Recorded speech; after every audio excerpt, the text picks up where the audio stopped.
And so for me to be unbeatable means that I control everything in my power. If I have a competitor who's just that much better that day and I don't win, it's not my fault because I've done everything I possibly can to set myself up for success. And that's what I do with my clients. We make sure that he is all set up with all the skills, all the strategies, all the systems and the tactics to set and execute and to be as successful as possible.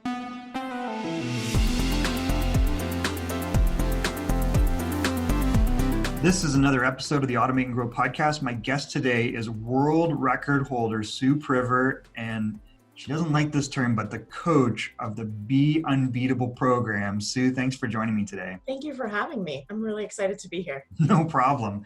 So first off, we were talking before about coaching, and I know you work with people that are successful entrepreneurs and successful salespeople and business people. What about coaching kind of throws you off though? So it's just the word.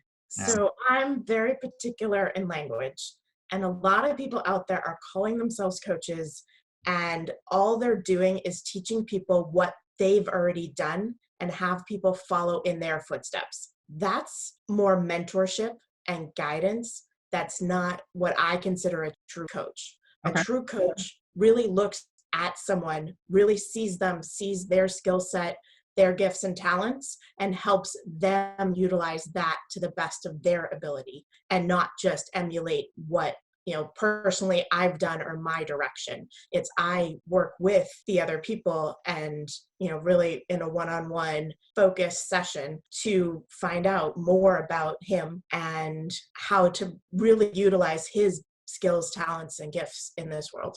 So most people you're saying that are labeling themselves coaches have like a very formula approach to this, and people are buying into because they probably understand this is what I get and what I pay, right? Right. And it worked for that person.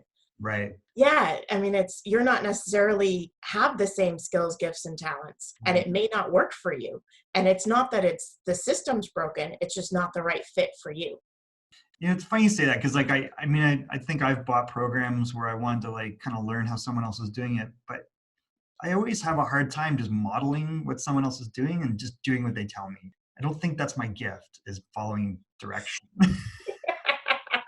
But I mean, you see, I'm envious of people that can just, copy and make that happen. But I also have found that it usually tends to be the same types of people who can model it, and it's meant for them and really aligns with them. And it's a certain percentage of people. You find mentors and you find people out there who are similar to you, and that's why they interest you, and you follow them and you can follow their steps, and sometimes it works and sometimes it doesn't.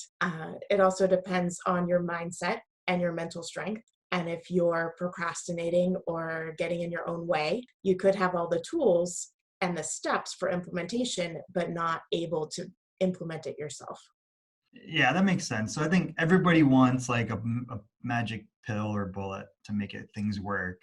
And you're saying that it's more nuanced than that. It's like, don't do what someone else is doing, but first of all, understand your own strengths, right? Exactly. And your own vision. So a lot of people never take the time to figure out what they really want. Mm. What does success mean to you?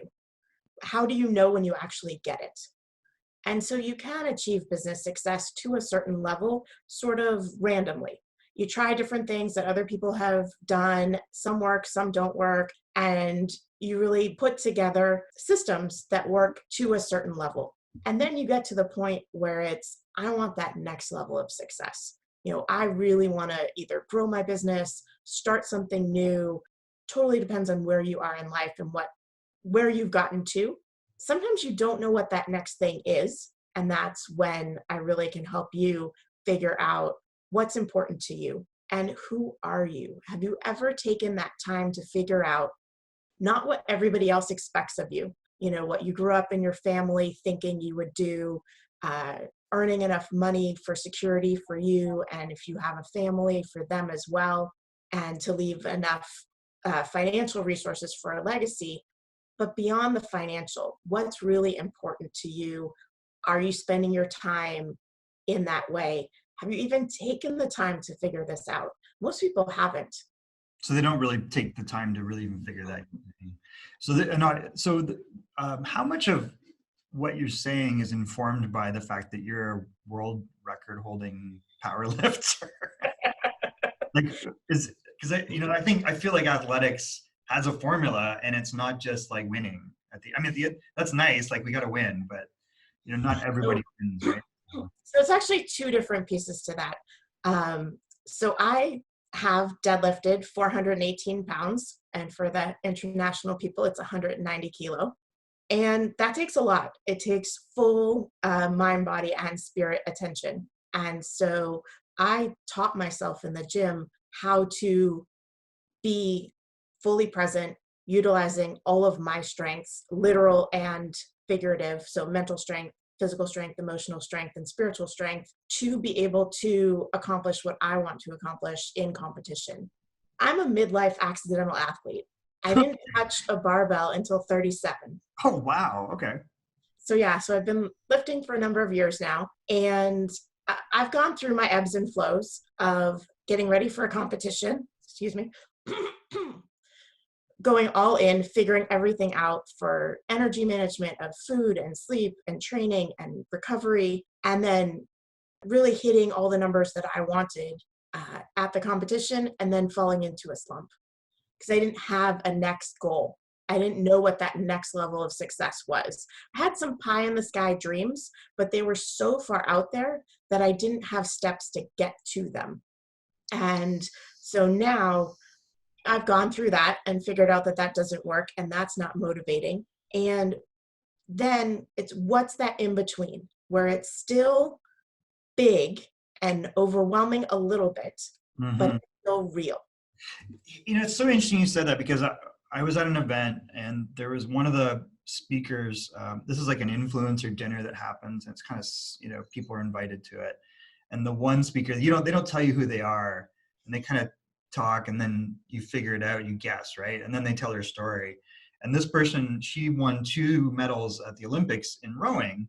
And I think what they said was that there's like I don't want to misspeak here, but it's almost like amongst elite Olympic athletes, there's a high rate of I don't know if it's self-harm after events, but it's almost like they're lost, right? Because it's like you've reached that goal, and like, what the hell's bigger than the Olympics? And I've trained so long, like, and you talked about it. What's next, right? So how do you make sure that you don't have that crash afterwards? So you actually, having the crash is fine. That's to be expected. You've hit a really, really big high in success. So if it's in athletics, if it's in your business and you've sold a business, if it's, getting to a certain level within a sales position, you've reached the peak, you have to come down.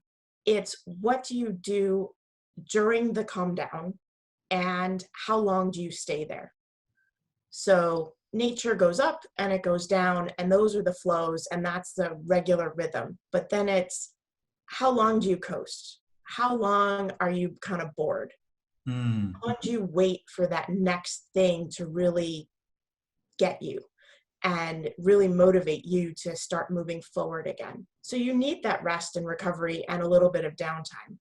But you also need to reach out either to friends, to family, to colleagues, to do something to set a new goal, even if it's something small to work toward. Like now that you don't have obligations or something has changed in your life, you have more time for something else. So it could be spending time with family, could be taking a vacation that you haven't done in forever. But then it's that next thing. What's important to you?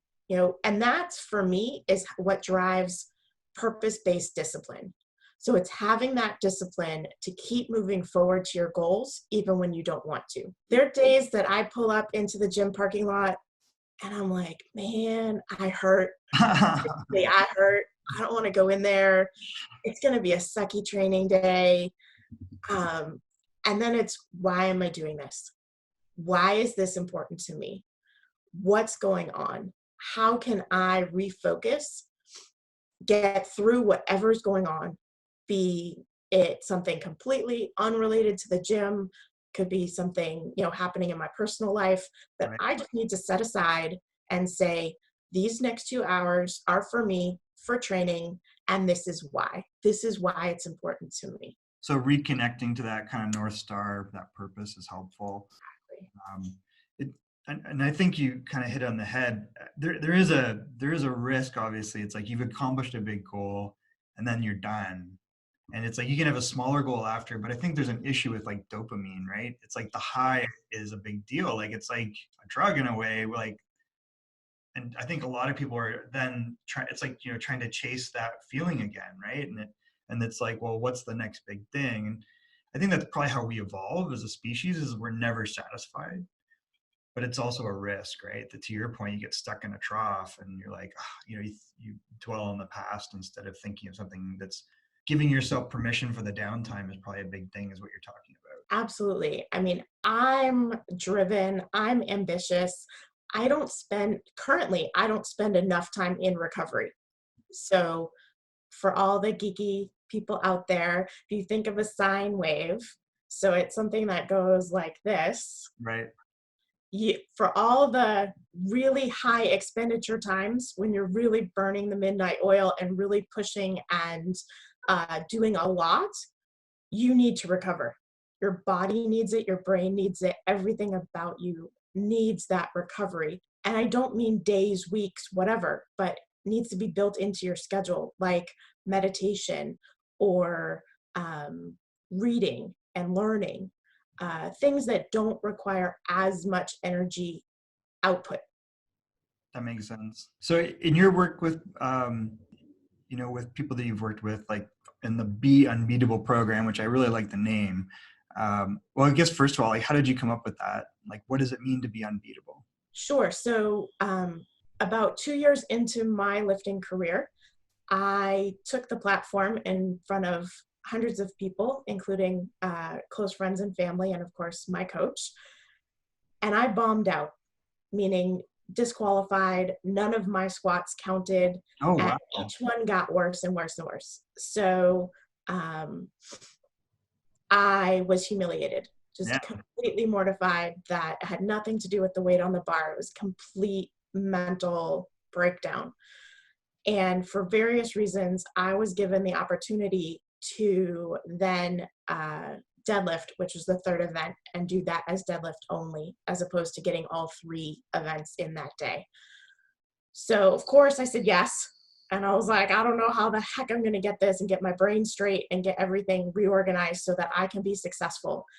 And the other piece of this was I was going for a huge milestone in deadlift. So just under 2 years of lifting. And I had the intention to deadlift 4 plates, which is 405 pounds. So Wow. it's a big deal. Yeah, that's a big deal. And so I did. I took the opportunity. It was 2 hours. My coach basically said, leave the room, go outside, get your head right, and we're going to warm up in about an hour and a half. Eat, rest, do whatever you need to do, and just forget everything that happened. So I did. And I pulled 405 with ease. On the same time you had like this really rough defeat, in a sense, you were able to pull off a world record. So it Yeah. So that day wasn't a world record, but it was a personal record by was a a lot. record, sorry. That's okay. Yeah. And when I left that day, I said, you know what? There are lots of factors in powerlifting that I can't control. You know, a judge doesn't follow the rules. I can't control that. Some weird thing happens, like I get really sick right before. Yeah. I do my best. And so for me to be unbeatable means that I control everything in my power so that I am at my best. And if I have a competitor who's just that much better that day and I don't win, it's not my fault because I've done everything I possibly can to set myself up for success. And that's what I do with my clients is we make sure that he is all set up with all the skills, all the strategies, all the systems and the tactics to set and execute and do his best to be as successful as possible. There's always something out of our control. For sure. Yeah, that makes sense. So it's like, know your strengths, connect to your purpose, kind of have a roadmap for what success looks like, but it's not just based upon the actual final outcome necessarily. It's the process, it sounds like, the system for success, and invest in that. Right. So when I work with clients, there are three big areas that we work on or make sure that are set in place. So the first one is visioning. So as I keep asking people, it's how do you see success? What's your next level of success, both in business and in life? Do you know what an ideal day would be for you? You know, what would that look like? Who are you with? Where are you? What are you doing? Is your business part of your ideal day? And if it's not, should it be? Are you forgetting it? Or is your ideal not doing what you're doing right now? And how can you best change to something else? Then it's setting up, once you have that general sense, so it's your big goals, your big vision, then it's one of my strengths is working with you to actually bring it into this world and bring it down to earth. I'm a big grounder. So you might have all these visions and all these ideas up here, and then I help you select what's best, what makes the most sense for you, and also in your style and the best style for you and reflects you and your personality and gifts and talents. And we set up the systems and the techniques that you need to use, the skills that you need, and put that into place. And then it's execution and evaluation. So go out there, get on the field of play, take action, and don't get so caught up in acting that you just are busy. It's figuring out what your next best steps are and having the confidence to do it. And then evaluate what's going on, what's going well that I want to keep doing. I'm not going to forget about it. I'm going to keep doing it. What's not so good and I need to stop. And what are things that can be changed and updated and reintegrated, and then start doing it in that way. And so as things move forward, each of these areas need to be adjusted, different systems put into place, different actions taken or the next best steps. You achieve some huge goal. What's the next vision? Makes sense. That's awesome. So, I like that approach, which is like you've got a process where you're evaluating you through trial and error. You kind of have an idea of what works. You know what you want to accomplish. That's fine. How you're going to get there, and then what you're saying is getting, using what works and discarding what doesn't work. Exactly. I love it. That's great. And one of the big things that so many people have never had the opportunity to do before is really customize it to them. So one of my gifts is to see people and to really see them, to listen to what they're saying and what they're not saying. And for some people, this is the first time in their life that they're working with someone who sees them. It's sometimes a little scary at the beginning. It feels a little raw. Yeah. Like I look at you and I can see who you really are, like who you are at your core pretty quickly, what your gifts are, what your skills are, who you are when you operate at your best. And then utilize that, take advantage of it, be yourself in your best in all areas of your life. So I was talking with my dad the other night. I said, you know what? Everything's about people. That's how I operate. That's how I see the world. It's helping people one-on-one. It's connecting with them deeply. It's helping them influence other people.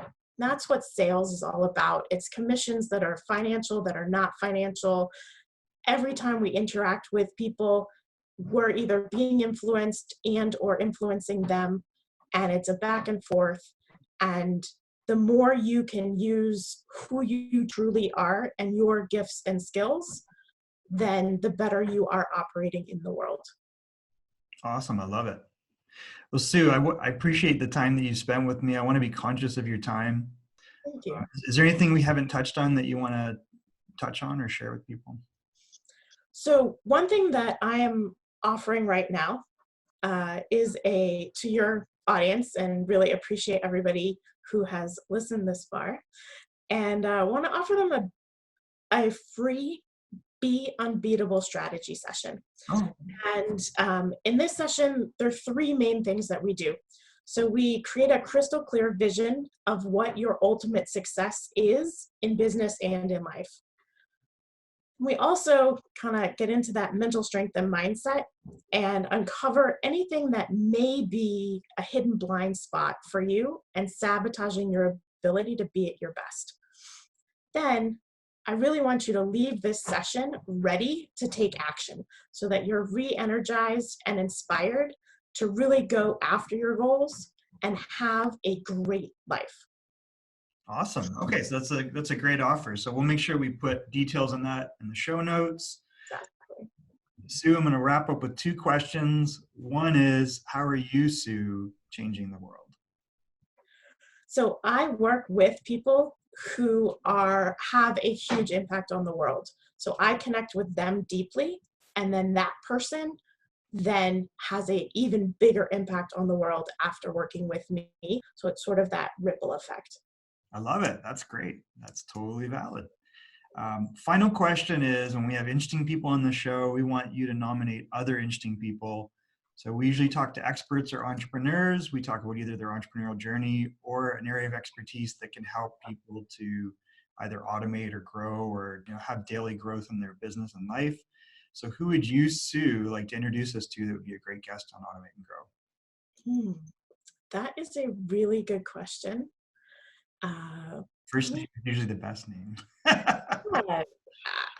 Who's the person that pops to your head?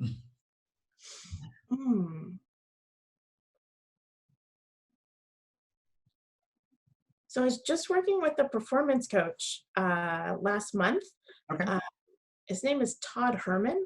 Okay. And he has a book called The Alter Ego Effect.